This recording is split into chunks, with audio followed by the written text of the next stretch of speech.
Shalom, selamat pagi jemaat dikasihi Tuhan. Kita kembali lagi pagi hari ini, berjumpa lagi dalam renungan pagi. Mari pagi ini saya kembali mengajak kita semua untuk merenungkan firman Tuhan. Supaya dengan firman Tuhan, hidup kita akan terus dibangun. Dan kita pun akan semakin bertumbuh, diteguhkan dan dikuatkan dalam iman dan pengharapan. Firman Tuhan adalah kebenaran. Firman Tuhan sumber kekuatan bagi hidup kita. Firman Tuhan pedoman dan penolong bagi kita semua. Dan bahkan firman Tuhan jugalah yang akan senantiasa menuntun kita dan menerangi setiap langkah hidup kita. Mari jemaat dikasihi Tuhan, sebelum kita merenungkan firman Tuhan pagi hari ini, bersama-sama kita akan berdoa terlebih dahulu. Bapa di surga, kembali lagi kami datang ke hadirat-Mu pagi hari ini. Kami menaikkan segala puji syukur atas segala kebaikan-Mu di dalam hidup kami ya Tuhan. Dan sungguh-sungguh kami mengucap syukur atas begitu besar kasih setia-Mu. Begitu besar rahmat dan anugerah-Mu. Segala berkat dan kemurahan-Mu, perlindungan-Mu ya Tuhan. Penyertaan-Mu, pertolongan-Mu, dan juga pemeliharaan-Mu atas seluruh hidup kami. Terima kasih ya Tuhan. Pagi hari ini kami akan kembali merenungkan firman-Mu. Mari Tuhan singkapkan dan nyatakan kebenaran firman-Mu. Roh Kudus, urapilah kami ya Tuhan, sehingga kami bisa menangkap apa yang menjadi pesan Tuhan bagi kami. Dan kami mengerti akan kehendak-Mu ya Tuhan, serta melakukan kebenaran firman Tuhan di dalam hidup kami. Terima kasih ya Tuhan. Di dalam nama Tuhan Yesus kami bersyukur dan berdoa. Amin. Mari jemaat dikasihi Tuhan, sama-sama kita akan buka Alkitab kita. Renungan pagi hari ini saya ambilkan dari Matius 12 ayat 35 sampai 37. Saya bacakan. Orang yang baik mengeluarkan hal-hal yang baik dari perbendaharaannya yang baik. Dan orang yang jahat mengeluarkan hal-hal yang jahat dari perbendaharaannya yang jahat. Tetapi aku berkata kepadamu, setiap kata sia-sia yang diucapkan orang harus dipertanggungjawabkannya pada hari penghakiman. Karena menurut ucapanmu engkau akan dibenarkan, dan menurut ucapanmu pula engkau akan dihukum. Jemaat dikasihi Tuhan, ini bicara apa? Ya, tentang perkataan, tentang ucapan kita. Hati-hati, karena setiap perkataan, ucapan yang sia-sia itu harus dipertanggungjawabkan di hadapan Tuhan.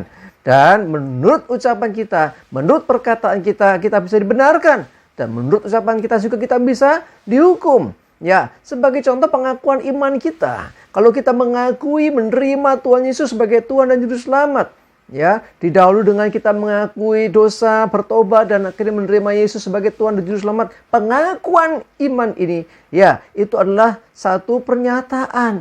Nah, menurut perkataan itulah engkau akan dibenarkan. Sebaliknya orang yang menolak Yesus, yang tidak percaya Tuhan Yesus, ya, menurut ucapanmu pula engkau akan dihukum. Tetapi perhatikan, dalam kehidupan ini, perkataan-perkataan yang keluar dari mulut kita itu tidak lepas dari apa yang ada di dalam kita. Ya, karena dikatakan hal-hal yang baik atau yang buruk tergantung. Ya, orang yang baik yang menyimpan perbendaharaan yang baik dalam dirinya akan mengeluarkan yang baik. Sementara orang yang jahat akan mengeluarkan hal-hal yang jahat dari perbendaharaannya yang jahat. Nah, berapa hari yang lalu kita sempat bicara tentang mendengar. Ya, iman timbul dari pendengaran. Nah, pendengaran ini menjadi salah satu kunci atau pintu bagi sesuatu untuk disimpan di dalam hati kita atau dalam hidup kita. Ya, kalau kita dengar yang baik, kita menyimpan yang baik, firman Tuhan, janji Tuhan, kita simpan perkataan-perkataan yang menguatkan, yang membangun. Kalau itu yang kita simpan dalam hati kita, maka ketika kita mengeluarkannya, yang keluar pasti juga yang baik. Karena kita nggak punya persediaan, nggak punya perbendaharaan yang jahat, maka ketika harus mengeluarkan sesuatu dari diri kita, dari ucapan kita, tentunya perkataan yang baik yang keluar. Sebaliknya kalau kita menyimpan yang buruk, di situ ada kata-kata makian, ada kata-kata mungkin ya ungkapan sakit hati, kata-kata yang kita dengar, kata-kata yang melemahkan, ya mungkin isinya keluh kesah, kecewa, pahit hati. Kalau itu yang kita dengar dan akan tersimpan dalam hati, nanti suatu saat yang keluar juga akan seperti itu. Ya, kita tidak bisa mengeluarkan yang baik kalau yang kita simpan gak baik. Ya tergantung, misalnya kita punya, katakanlah kita punya ya wadah gitu ya. Wadah, ya, kalau orang bilang itu tuh porong atau apalah, atau ya pokoknya gitu ya. Kita ngisinya apa? Ya, zaman dulu ada kendi ya, tahu kendi? Ya, kendi itu tembikar yang isinya nanti untuk minum. Kalau di dalam kita isi air putih, yang keluar juga air putih. Tergantung apa yang masuk. Itu juga yang mempengaruhi nanti yang bisa keluar.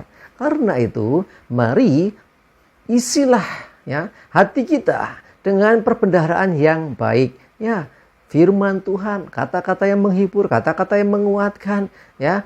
Jangan izinkan putus asa, kata-kata yang melemahkan, makian, caci maki, kekecewaan, kebencian. Jangan biarkan itu tinggal dalam hati kita. Karena kalau itu masuk, nanti yang keluar juga seperti itu. Kenapa orang bisa maki-maki? Kenapa orang bisa mengutuk? Karena apa? Isi hatinya seperti itu. Perbendaharaan yang tersimpannya seperti itu.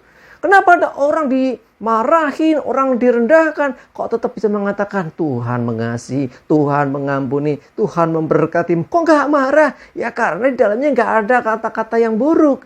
Yang disimpan adalah hal-hal yang baik. Nah, sekali lagi, supaya kita bisa mengeluarkan yang baik, pastikan yang masuk dalam hati kita adalah hal-hal yang baik. Ya, ingatlah bahwa setiap perkataan atau ucapan yang sia-sia itu akan dipertanggungjawabkan di hari penghakiman. Waduh, ngeri sekali. Bahkan menurut ucapanmu itu juga engkau akan dibenarkan atau bisa juga engkau dihukum. Tergantung apa yang kita ucapkan. Karena itu hati-hati dengan ucapan kita. Ada the power of words ya. Ada kuasa perkataan. Ya, ada kuasa firman. Kalau yang diucapkan firman, ingat ada kuasa loh, jangan sembarangan nih, gak main-main kita. Ya, ada kuasa dari ucapan kita. Apalagi kalau kita ucapkan firman, ada kuasa firman Tuhan yang melalui perkataan kita. Mari jemaat dikasih Tuhan, pastikan simpan yang baik, simpan firman Tuhan dalam hatimu. Jangan simpan yang buruk ya, supaya engkau bisa mengeluarkan hal yang baik dari hidupmu. Amin, kita berdoa. Dan terima kasih Tuhan, kami bersyukur untuk firman-Mu pagi ini yang mengingatkan kami betapa pentingnya kami mengisi hati kami dengan selalu mendengar dan menyimpan hal-hal yang positif, hal-hal yang baik, firman Tuhan, kata-kata yang membangun dan menguatkan. Supaya ketika kami mengeluarkan apa yang di dalam kami adalah hal-hal yang positif, yang baik, kebenaran, yang membangun, yang menolong, yang memberi semangat. Dan biarlah itu juga Tuhan yang akan membuat kami dilayakkan di hadapan-Mu. Karena kata-kata yang sia-sia akan dipertanggungjawabkan. Dan biar melalui perkataan kami yang positif, kami mendapatkan pembenaran di hadapan-Mu ya Tuhan. Terima kasih, kami bersyukur. Menyerahkan hari ini hidup kami dalam tuntunan-Mu ya Tuhan. Jauhkan kami dari celaka dan mara bahaya. Damai sejahtera dan berkat Tuhan menyertai kami semua. Terima kasih. Dalam nama Tuhan Yesus kami bersyukur dan berdoa. Amin. Mari jemaat dikasih Tuhan, semangat ya, maju terus dalam iman dan pengharapan. Selamat beraktivitas, Tuhan Yesus berkati kita semua. Amin.